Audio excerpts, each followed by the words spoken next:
The massive doors of the Galactic Council chamber hissed open with mechanical precision. Ambassador Kirix of the Hegemony watched as delegates from across known space filed into the circular meeting hall. His 4 eyes tracked each species with the practiced ease of someone who had spent decades in diplomatic service. The Zephyrians entered first, their tall blue forms crackling with barely contained electrical energy. Their guards carried plasma rifles that hummed with deadly power. Next came the Korthak delegation, their insect-like mandibles clicking as they communicated in rapid bursts. Energy blades gleamed at their guard sides, ready to extend at a moment's notice. The crystalline Vex delegates followed, their translucent bodies refracting light in rainbow patterns. They needed no visible weapons, their entire bodies could become defensive force fields or cutting tools when needed. This was how things had always been done in the Galactic Council. Every species brought armed guards to important meetings. It was a matter of respect, tradition, and practical safety. In a galaxy where tensions could explode into violence without warning, only fools came to negotiations unprepared for war. That was why Ambassador Kirix felt his head crest bristle with confusion when the human delegation entered the chamber. The humans had requested membership in the Galactic Council only 6 months ago. Their species was young by galactic standards. They had only achieved faster than light travel 50 years earlier. Most established species viewed them as primitive newcomers who barely understood basic spacefaring technology. Yet somehow, these newcomers had managed to impress enough council members to earn a trial membership period. The human ambassador, a female called Sarah Chen, walked into the chamber with calm confidence. She was small compared to most galactic species, standing barely taller than a juvenile Korthak. Her skin was the pale brown color that humans called tan, and her black hair was pulled back in a simple style. She wore dark blue clothing that seemed formal by human standards but looked almost casual compared to the elaborate robes and ceremonial armor of other delegates. But it was not Ambassador Chen who caught everyone's attention. It was her guards. 2 humans flanked the ambassador as she made her way to the assigned seating area. One was male, one was female. The male was tall and broad-shouldered with short brown hair. The female was smaller, but moved with the same easy stride. Both wore simple black uniforms, with no decoration except small badges that identified them as diplomatic security. Neither guard carried any visible weapons. Kirix blinked all 4 eyes in disbelief. He looked again, certain he must have missed something. Perhaps the humans had some kind of advanced technology that made their weapons invisible? Or maybe they were concealing energy weapons in their clothing? But no. As the human guards took their positions flanking Ambassador Chen, Kirix could see their hands were empty. Their belts held only small communication devices and what appeared to be basic equipment pouches. No holsters, no weapon mounts, no energy cells or power packs. Nothing that suggested they were armed in any way. Around the chamber, other delegates had noticed the same thing. Whispered conversations began in a dozen different languages. "Are they insane?" hissed Council Member Vortak, a hulking reptilian Sorok whose own guards carried weapons that could punch through starship armor. "Perhaps it is some primitive human custom," suggested Dr. Zix, the Vex xenobiologist. Her crystalline features shifted colors as she analyzed the humans with scientific interest. Many young species make cultural mistakes when they first join galactic society. Ambassador Kirix decided to address the issue directly. As one of the senior council members, it was his responsibility to maintain proper protocols. He activated his translation device and approached the human delegation. "Ambassador Chen," he said formally, his deep voice echoing in the vast chamber. "I believe there has been some misunderstanding regarding security protocols." The human ambassador turned to face him. Her expression was polite but showed no signs of worry or embarrassment. "Good morning, Ambassador Kirix. What misunderstanding do you mean?" Kirix gestured toward the human guards with one of his lower arms. "Your security personnel appear to be unarmed. This is highly unusual for Galactic Council meetings. All delegations are required to bring properly equipped guards for everyone's safety." Ambassador Chen glanced at her guards, then back at Kirix. A small smile played at the corners of her mouth. "I assure you, Ambassador, our guards are properly equipped for their duties. But they carry no weapons," Kirix insisted. He could see other delegates gathering closer to listen to the conversation. The issue was becoming a public spectacle, which made it even more important to resolve quickly. They carry no weapons, Ambassador Chen agreed calmly. The admission sent a ripple of shock through the nearby delegates. Some species began backing away from the human delegation, uncertain whether this was stupidity or some kind of threat. "This is highly irregular," declared Ambassador Threx of the Korthak, his mandibles clicking rapidly with agitation. "How can your species ensure the safety of diplomatic proceedings without armed security? Do you not understand the dangers inherent in interspecies negotiations?" The male human guard, his name badge read Marcus's, turned slightly to face the Korthak delegate.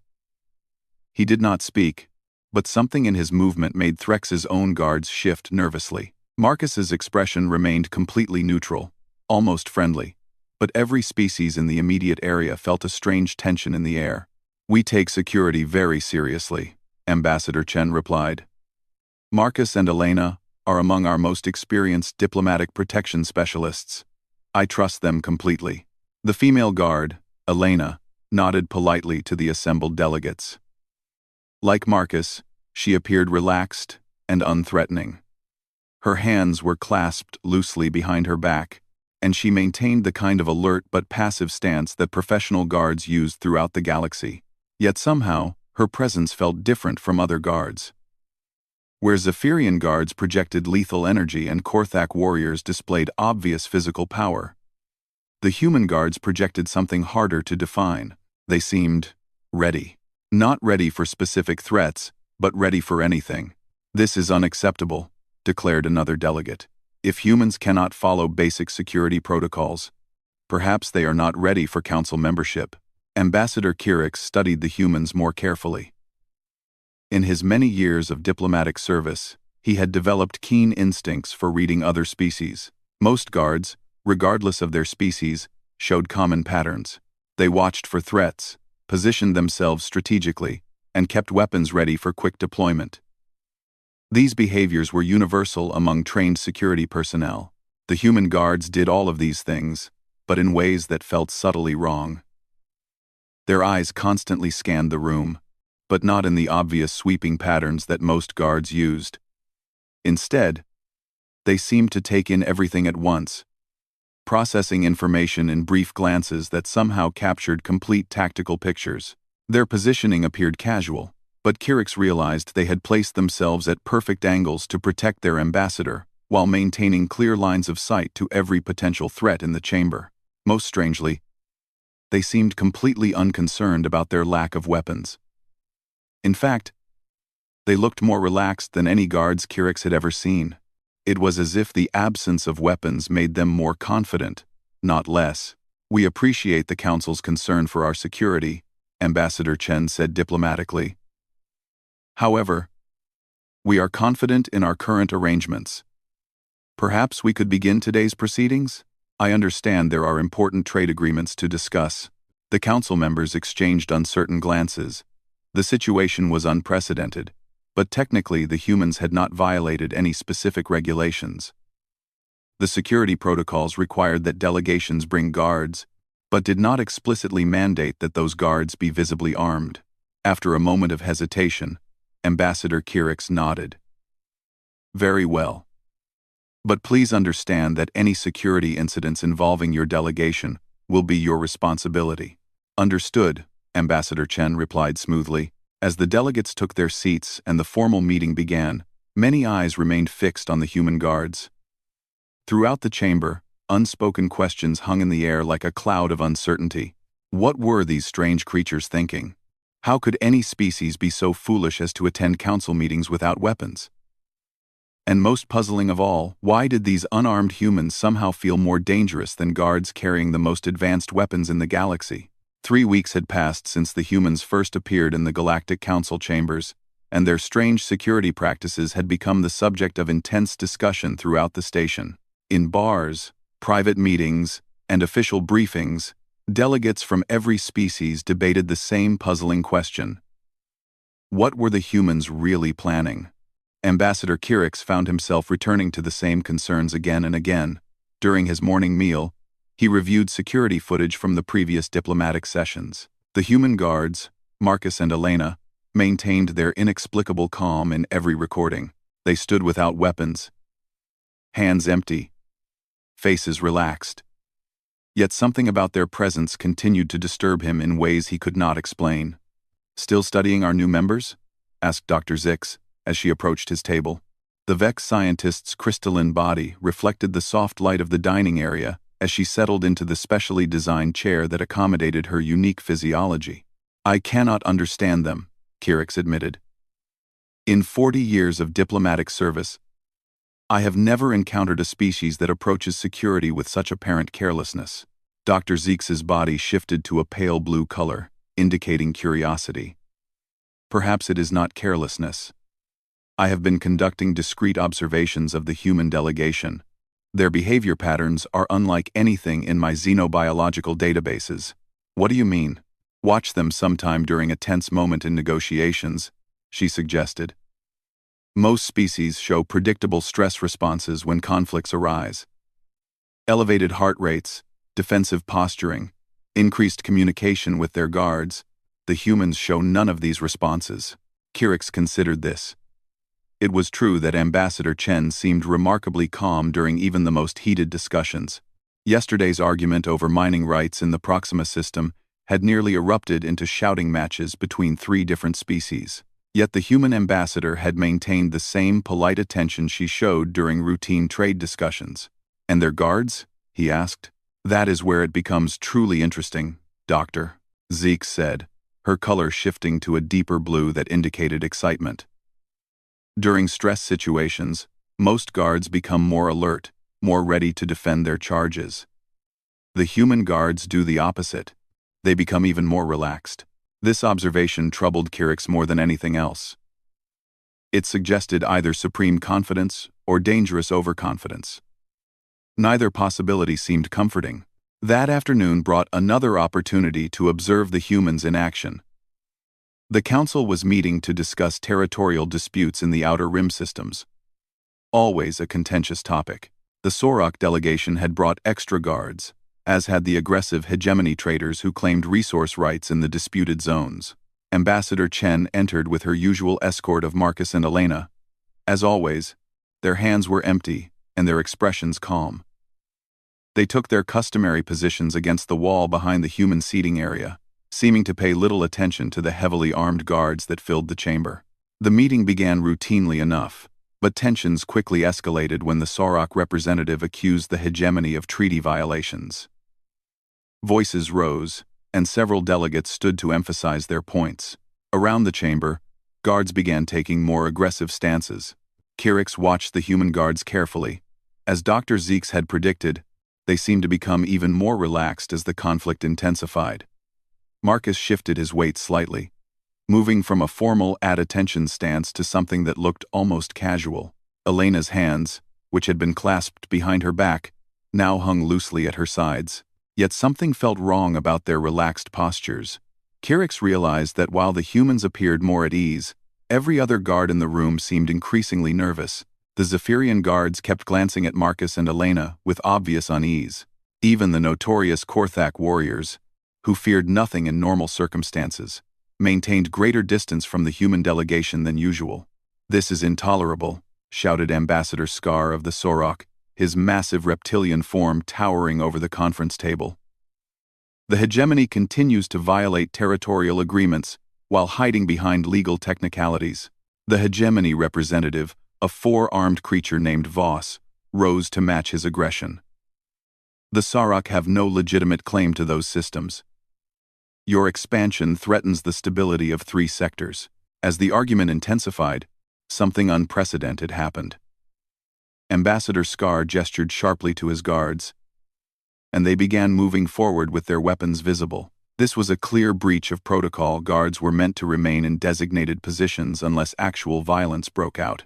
The Sorok guards were enormous, even by their species standards. Each stood nearly 3 meters tall, and carried weapons capable of cutting through starship hull plating. As they advanced toward the center of the chamber, their energy weapons began charging with ominous humming sounds. Every other delegation immediately responded. Zephyrian guards raised plasma rifles, Korthak warriors activated their energy blades, and Vex delegates began forming defensive crystal barriers. The chamber filled with the sounds of weapons powering up and armor systems activating. Through all of this chaos, the human guards did not move. Marcus and Elena remained in their relaxed positions against the wall. They did not reach for weapons they did not carry. They did not call for backup or activate any kind of defensive systems. They simply stood there, watching the escalating confrontation with calm interest. The Sorok guards continued their advance until they were only a few meters from the human delegation's table. Ambassador Chen sat perfectly still, showing no signs of alarm even as massive armed warriors loomed over her. Marcus and Elena had not moved to protect her, had not even shifted their positions to block potential attacks. For a moment, the entire chamber held its breath. The Sorok guards seemed to be waiting for some kind of reaction from the humans. When none came, they exchanged uncertain glances with each other.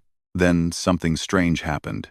Despite being the largest, most heavily armed beings in the room, the Sorok guards began backing away from the human delegation. They moved slowly, almost reluctantly. But there was no mistaking their retreat. Their weapons remained charged and ready, but they were definitely withdrawing. "What is wrong with you?" Ambassador Scar demanded of his own guards. "Continue your advance." But the guards would not comply. They had stopped several meters away from the humans and seemed unwilling to come any closer. One of them, a scarred veteran named Gorak, whom Kirix knew to be completely fearless in combat, was actually trembling slightly. "Something is not right here," Gorak rumbled in his deep voice. "These humans, there is something wrong with them." "They are unarmed," Scar snapped. "They are completely defenseless." "No," Gorak replied firmly. "They are not." The standoff lasted several more seconds before emergency protocols activated. Station security forces entered the chamber, and the council session was suspended. As delegates filed out in confused clusters, conversations buzzed with speculation about what had just happened. Kirix lingered in the chamber, studying the human delegation as they prepared to leave. Ambassador Chen was speaking quietly with her guards, but none of them seemed concerned about the confrontation. If anything, they appeared to be discussing routine schedule matters. As Marcus walked past, Kirix found himself stepping backward instinctively. There was no logical reason for this reaction. The human was smaller than him, clearly unarmed, and had shown no hostile behavior. Yet every survival instinct that had kept Kirix alive through decades of dangerous diplomatic missions was screaming warnings about this unassuming human. "Ambassador Kirix," Elena said politely as she passed. "We look forward to tomorrow's session on trade regulations." Her tone was perfectly friendly and professional. But as she walked away, Kirix realized his hands were shaking. That evening, he called an emergency meeting with several senior council members. They gathered in a secure conference room, their faces reflecting the same confusion and unease that plagued his own thoughts. "We need to understand what we are dealing with," Kirix began without preamble. "Today's incident proves that the human security situation is more complex than we initially believed." "Complex?" Ambassador Threx of the Korthak clicked his mandibles in agitation. "They have no weapons. How can unarmed guards be complex?" "Because somehow," Dr. Zik said quietly, "every armed guard in that chamber was afraid of them." The room fell silent as the implications sank in. In a galaxy where strength was measured by firepower and defensive capabilities, how could any species inspire fear while appearing completely defenseless? The answer, they were beginning to suspect, might be more terrifying than any weapon they had ever seen. The conspiracy began in whispered conversations in darkened corners of the station. Ambassador Scar of the Sorok was the first to voice what many delegates were thinking. The humans needed to be tested. Their strange confidence, their guards' inexplicable lack of weapons, and most disturbing of all, the fear they seemed to inspire in hardened warriors, it all suggested they were hiding something significant. "We cannot allow this charade to continue," Scar growled to the small group of delegates who had agreed to meet in his private quarters. "Either these humans are dangerously arrogant fools, or they possess some hidden advantage that threatens the balance of power in the council." Ambassador Voss of the Hegemony nodded agreement, his forearms gesturing emphatically. My guards reported the same thing as yours after yesterday's confrontation. They described feeling hunted, even though the humans never moved or showed any aggression. Impossible, declared Commander Zeth of the Korthak military delegation. My species has conquered 17 star systems through superior combat techniques. We do not experience fear of unarmed primitives. Then explain why your guards maintained extra distance from the human delegation today. Dr. Zix observed quietly from her position near the window. The Vex scientist had been documenting behavioral patterns throughout the station. I have precise measurements. Every species' guards are unconsciously avoiding proximity to the humans. The evidence was becoming impossible to ignore. Something about the human guards was triggering deep survival instincts across multiple species, despite their complete lack of visible threats. The group needed answers, and they needed them quickly. I propose we create a controlled situation, Scar continued. Nothing that violates Council regulations, but something that will force the humans to reveal their true capabilities. The plan they developed was elegant in its simplicity. During the next day's trade summit, they would stage a minor emergency, nothing serious enough to endanger anyone, but sufficient to trigger standard security protocols. Every delegation would be required to arm their guards and prepare for potential threats. In such circumstances, the humans would either have to reveal hidden weapons, request emergency equipment, or demonstrate whatever mysterious capabilities they were concealing. The trade summit was scheduled to discuss commercial shipping routes through the Vega corridor, typically a routine matter that generated little controversy. Representatives from 12 species gathered in the smaller conference chamber, accompanied by the usual complement of guards.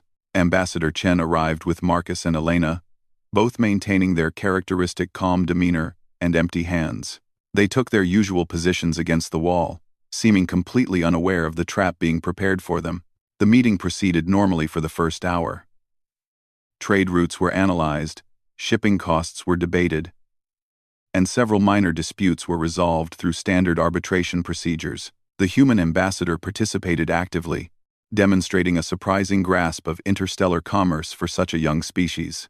Then, precisely at the predetermined moment, Ambassador Voss activated a concealed communication device. Alarms began blaring throughout the station. Emergency lights bathed the conference chamber in red illumination, as automated systems announced a security alert. Attention all personnel. The station's computer announced in a dozen languages simultaneously. Unidentified vessels approaching the station. All diplomatic guards must activate combat readiness protocols immediately. This is not a drill. The reaction was immediate and dramatic. Zephyrian guards raised their plasma rifles and began scanning for threats.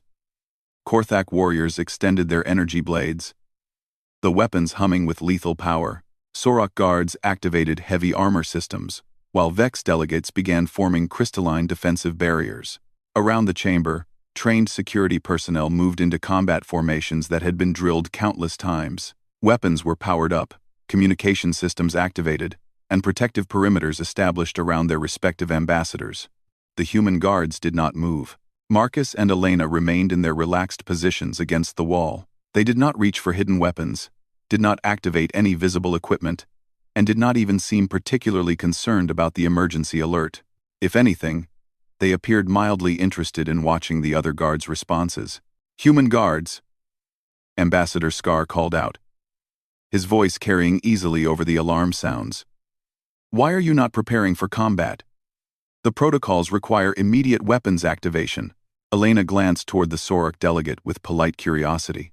"We are prepared, Ambassador Scar. Thank you for your concern." "Prepared?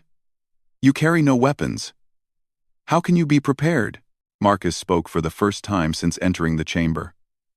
His voice was calm and carried a slight accent that made his words sound almost musical. "We are as prepared as we need to be." The alien guards exchanged uncertain glances.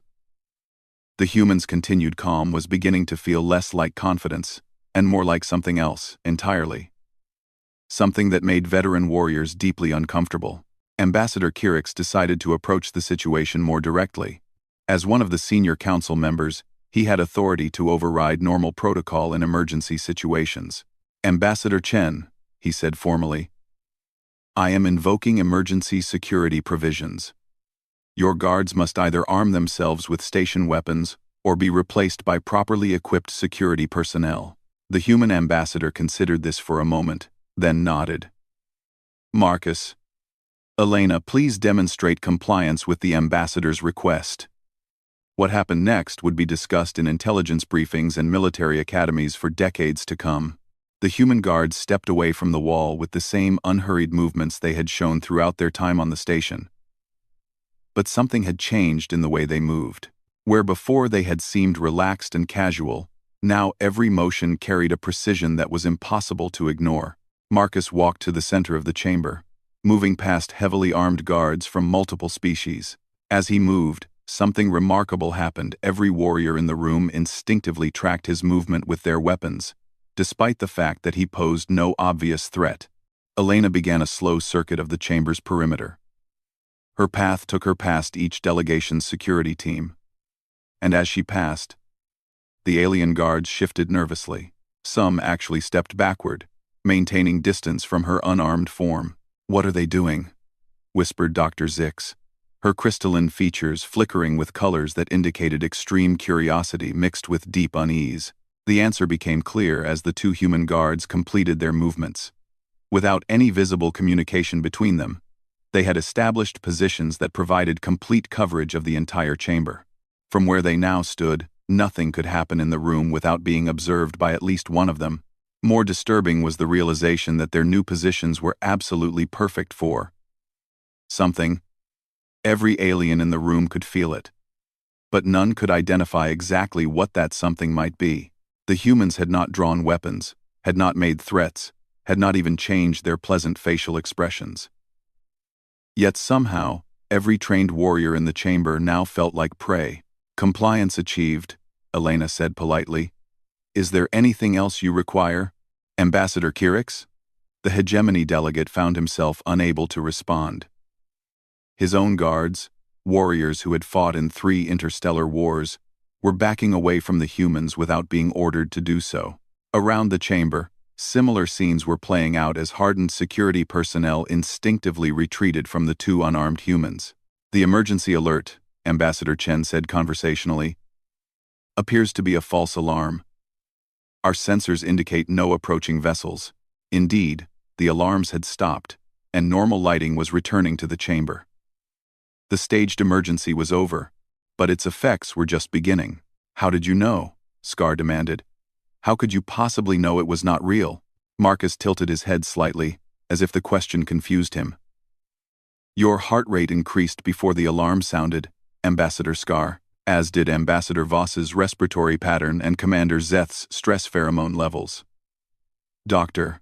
Zix's crystalline structure showed anticipation frequencies consistent with foreknowledge of coming events." The silence that followed this statement was profound. Every species in the chamber possessed advanced sensor technology, but none of them had detected the subtle biological changes the human had just described. More troubling was the implication that the humans had been constantly monitoring everyone in the room at a biological level. "You have been watching us," Dr. Zeke said, her scientific mind struggling to process the implications. "Constantly. Without any visible equipment. We watch everyone," Elena replied simply. "It is what we do." Ambassador Kirix realized that his hands were trembling again, just as they had after the previous confrontation. But this time, he understood why. Some deep part of his brain, some ancient survival mechanism inherited from his species' evolutionary past, was recognizing something that his rational mind refused to accept. The humans were not guards carrying weapons. They were not even warriors equipped with advanced technology. They were predators. And every other being in the chamber was potential prey. The test had revealed something, but not what the conspirators had expected to find. Instead of exposing human weaknesses or hidden technology, it had demonstrated that the galaxy's newest species might be the most dangerous hunters anyone had ever encountered, and they had been hunting from the moment they entered the chamber. Dr. ZX had not slept properly in 3 days. Her crystalline structure flickered between colors of exhaustion and obsession as she reviewed data in her private laboratory. The testing incident had provided more questions than answers, but it had also given her something precious. concrete behavioral data about human guards. She had always prided herself on understanding alien psychology. Her work in xenobiology had earned recognition across 12 star systems, and she had personally studied 47 different sapient species. But the humans defied every classification system she had ever developed.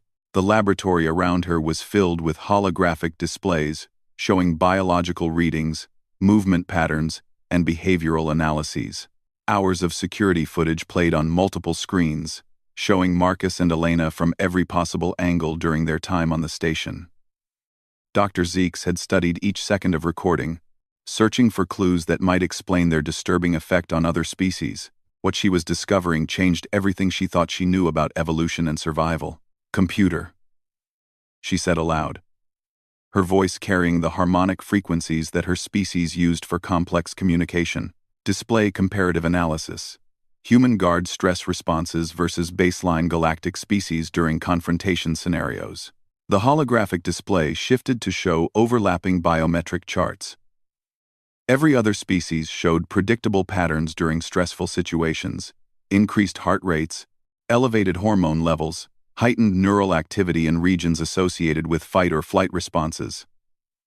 The human patterns were completely different. During the most intense moments of conflict, when every other being in the chamber was showing maximum stress indicators, the human guards became calmer. Their heart rates actually decreased. Their brain activity shifted into patterns that Dr. Zeeks's databases could not classify. "Impossible," she whispered to herself. No known species becomes more relaxed when faced with increasing danger. A soft chime indicated someone requesting entry to her laboratory. Dr. Zeeks looked up to see Ambassador Kirix waiting outside the door, his 4 eyes reflecting concern and exhaustion that matched her own. "Ambassador," she said, activating the door controls. "I was not expecting you." "I cannot stop thinking about what happened today," Kirix admitted as he entered. "My security chief submitted his resignation an hour ago. He said he could not guarantee my safety as long as the humans remain on the station." Dr. Zeeks's crystalline features shifted to deep blue, the color of profound interest. "What reason did he give?"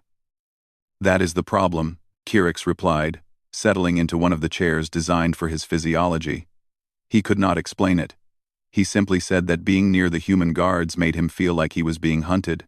This matched Dr. Zeeks's own observations, but she was beginning to suspect the feeling was not irrational. Her analysis suggested that other species were responding to genuine predatory signals that they could detect but not consciously understand. "I believe," she said carefully, "that we are dealing with a type of species that our galaxy has never encountered before." Before Kirix could respond, emergency alarms began sounding throughout the station. This time, the alert was real. Dr. Zeeks could tell from the different tone pattern and the automated systems that immediately began securing her laboratory. "All diplomatic personnel report to emergency shelters," the station computer announced. "Security incident in progress. This is not a drill." They made their way quickly through the corridors toward the designated shelter areas. Other delegates were moving with similar urgency, their guards maintaining protective formations as they navigated the maze of passages that connected the station's diplomatic quarters. The emergency shelter was a large reinforced chamber designed to protect diplomatic personnel during various crisis scenarios. As they entered, Dr. Zeeks could see that most of the major delegations had already arrived. The chamber buzzed with nervous conversation as species representatives tried to understand what was happening. Ambassador Chen and her guards were among the last to arrive. As always, Marcus and Elena appeared completely calm despite the emergency situation. They took positions near the entrance, maintaining clear sightlines throughout the chamber. "What is the nature of the emergency?" Ambassador Chen asked the shelter coordinator, a efficient-looking Vex administrator named Praxis. "Diplomatic incident," Praxis replied tersely. One of the younger delegates became agitated during negotiations and made threats against another species. "Security is handling the situation, but protocols require all diplomatic personnel to remain in secure areas until the matter is resolved." Dr. Zeeks noticed that several younger delegates from various species were present in the shelter, offspring or junior family members who sometimes accompanied senior diplomats to observe council proceedings. Among them was a young Vex named Crystalis, who was the nephew of one of the trade representatives.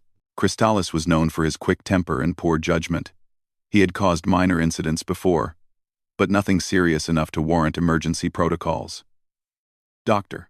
Zix wondered what he had done to escalate the situation to this level.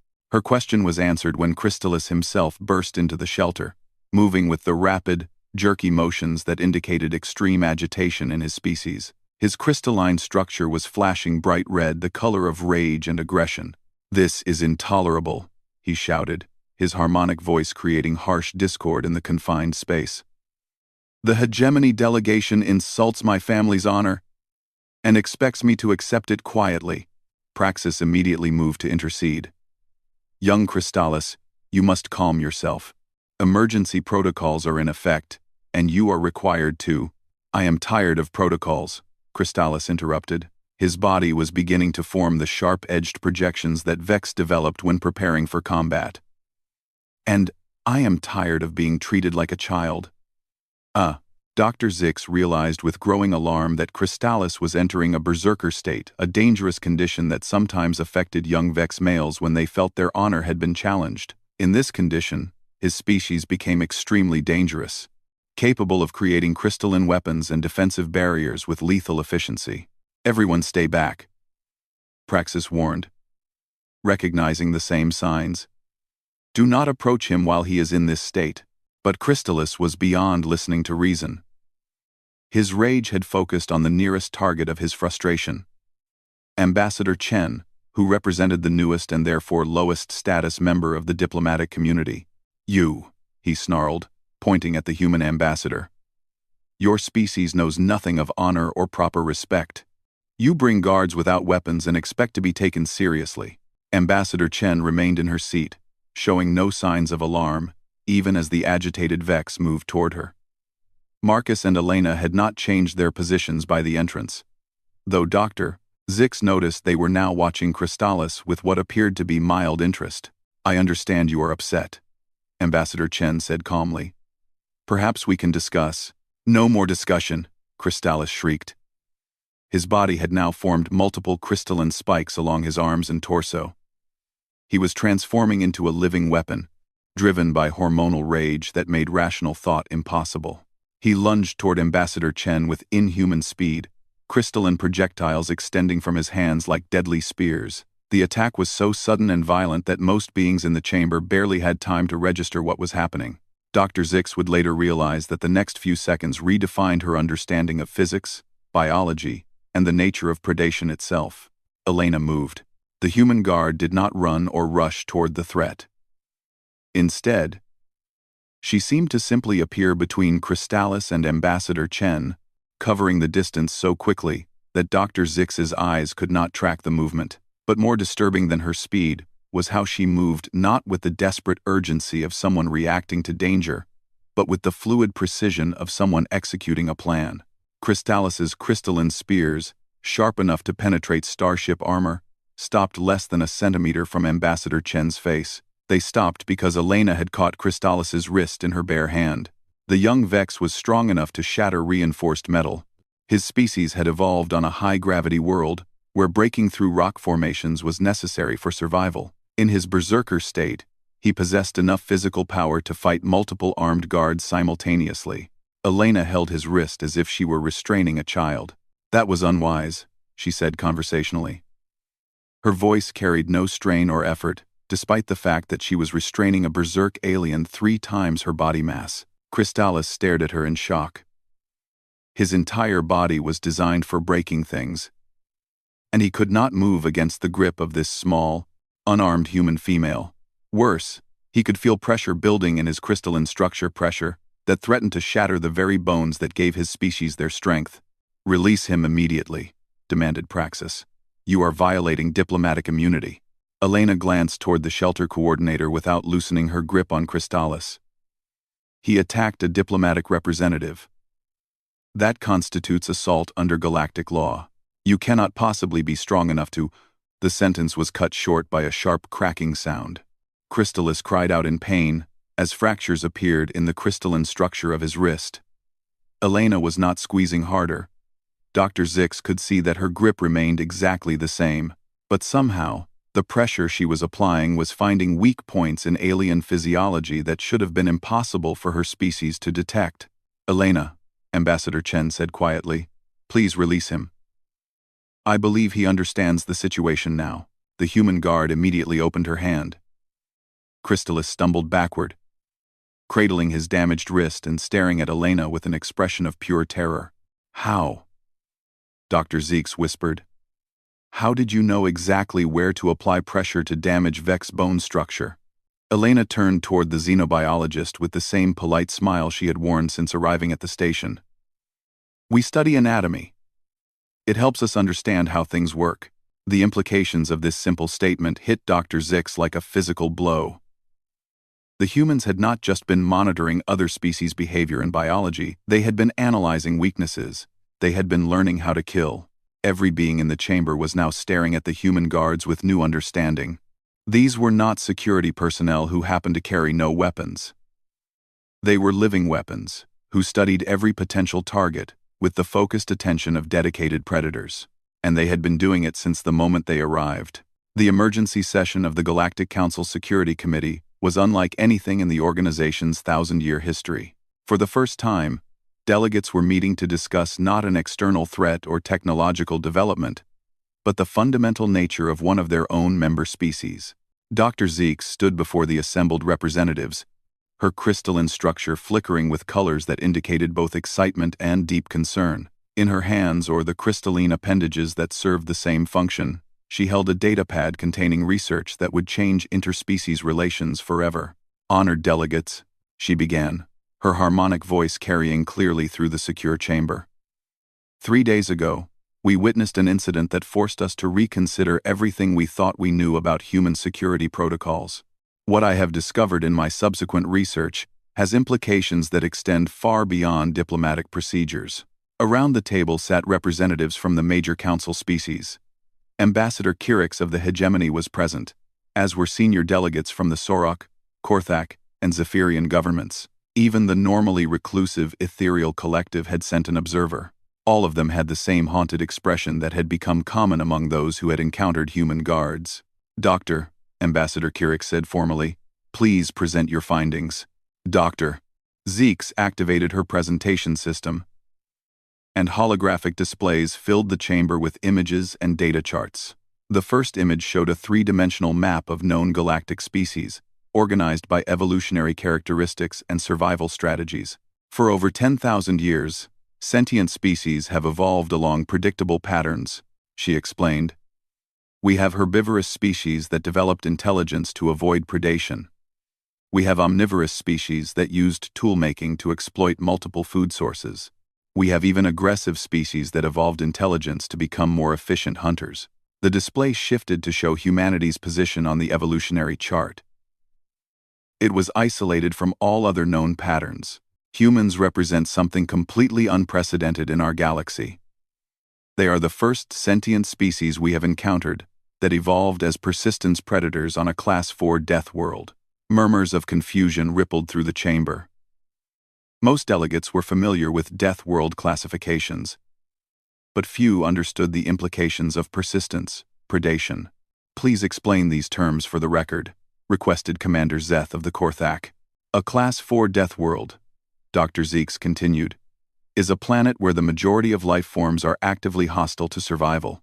Earth, the human homeworld, contains more predatory species per square kilometer than any other inhabited planet in our databases. Worse, it contains predators that hunt in coordinated groups, possess venom, camouflage, and environmental advantages that should have prevented any large-scale intelligent life from developing." The holographic display shifted to show images from Earth's biosphere. The assembled delegates stared in horror at creatures that seemed designed specifically for killing massive predators with enormous teeth.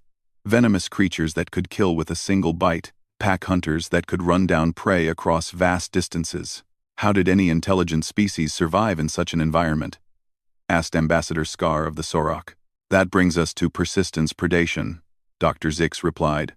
Humans did not survive by becoming faster, stronger, or more heavily armored than their world's predators. Instead, they evolved a completely different strategy. They became the ultimate hunters. New images appeared showing early human ancestors. To the alien delegates, they looked impossibly fragile, small, thin-skinned creatures with no natural weapons or defenses.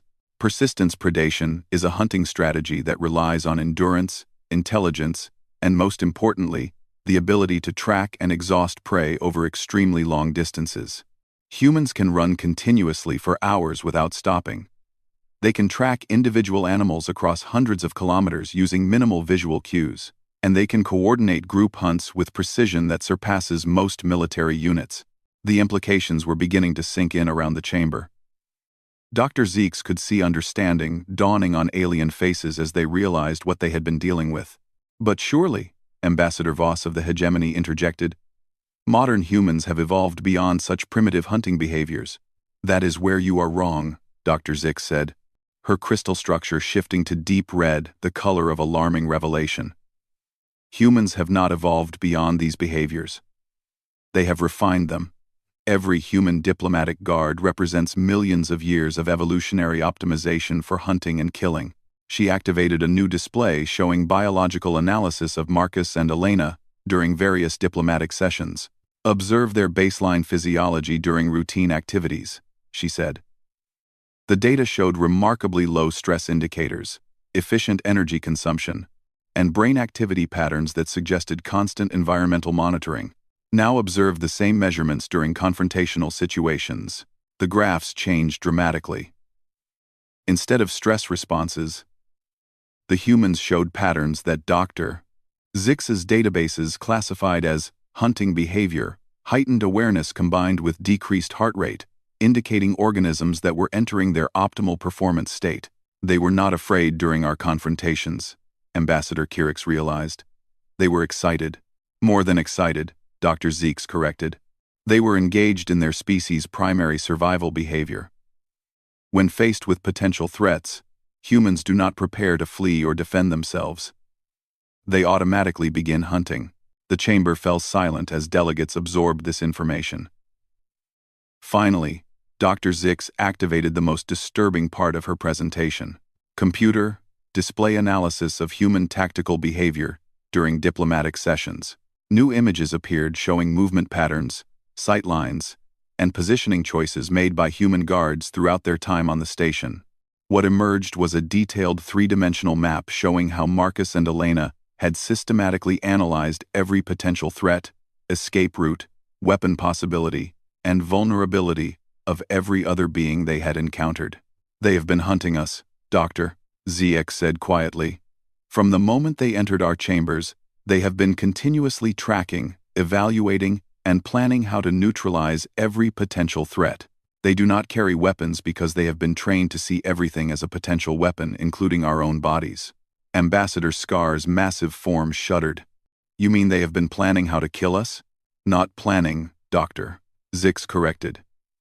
That implies conscious decision-making. This behavior is instinctive for them. They cannot stop themselves from analyzing potential prey any more than you can stop yourself from breathing. A new voice spoke from the chamber's communication system. Dr. Zeeks, your analysis is remarkably accurate. Every delegate spun toward the sound.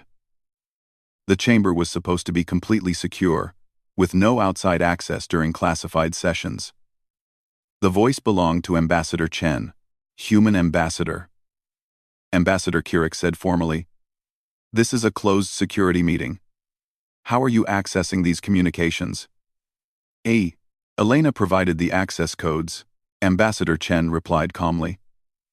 She observed 3 council members entering the security code sequence during yesterday's emergency procedures. Her memory retention is quite reliable. The implication was staggering. The human guards had been watching so carefully that they could memorize secure access codes from across a crowded chamber. We are not offended by Dr. Zeeks's conclusions, Ambassador Chen continued. Her research is quite thorough. We had hoped to introduce these concepts gradually, but current circumstances require more direct communication. The chamber's main doors opened, and Marcus and Elena entered with Ambassador Chen. As always, they moved with calm confidence. But now the alien delegates understood what they were seeing. These were not guards, they were apex predators who had never stopped hunting. "You have been studying us," Ambassador Chen said as she took a seat at the conference table. "It is only fair that you understand what you have been studying. Humans evolved on a world where everything was designed to kill us. We survived by becoming better at killing than anything else on our planet." She gestured to Marcus and Elena, who remained standing but maintained their relaxed postures. "Our diplomatic guards do not carry weapons for the same reason you do not give weapons to weapons. They have been trained from childhood to see every environment as a hunting ground, and every potential threat as prey to be tracked and neutralized. Their minds constantly analyze attack patterns, escape routes, and vulnerability points of everyone they encounter." "But," Dr. Zeke said, her scientific mind struggling with the implications, "they showed no aggression. They have been polite and professional throughout their time here." Ambassador Chen smiled. "Dr. Zeke's, predators are most dangerous when they appear calm and friendly. Aggression is for prey animals that need to scare away threats. Predators do not need to be aggressive, they simply need to be ready." Marcus spoke for the first time during the session. "We do not wish to harm anyone in this chamber, but we are prepared to neutralize any threat to diplomatic security with the efficiency that our species evolved to provide. Everything we have told you about human civilization is accurate," Ambassador Chen continued. "We are peaceful. We seek beneficial trade relationships, and we value diplomatic solutions to conflicts. But you should understand that human peace is maintained by the absolute certainty that any threat to that peace will be eliminated quickly and completely." Elena added quietly, "We are not weapons that you should fear. We are weapons that protect what we value." The truth settled over the chamber like a heavy blanket. The galaxy had welcomed a species that possessed capabilities beyond anything previously encountered, not through technology or mystical powers, but through pure evolutionary optimization for hunting and killing. "Why tell us this?" Ambassador Kirix asked. "You could have maintained the deception indefinitely." "Because," Ambassador Chen replied, "true diplomatic relationships require honesty. You now understand what humanity brings to the galactic community. We hope you also understand that this makes us valuable allies and dangerous enemies." She stood to leave, Marcus and Elena falling into step beside her with movements that every delegate now recognized as the coordinated behavior of pack hunters. "We look forward to tomorrow's trade discussions," Ambassador Chen said politely. "I believe you will find that our negotiations proceed much more efficiently now that all parties understand the full situation." As the human delegation left the chamber, the alien delegates sat in stunned silence. They had invited apex predators into their galactic community, beings whose entire evolutionary history had been dedicated to becoming the perfect hunters. The most terrifying part was not that humans were dangerous. The most terrifying part was that they were still being polite about it.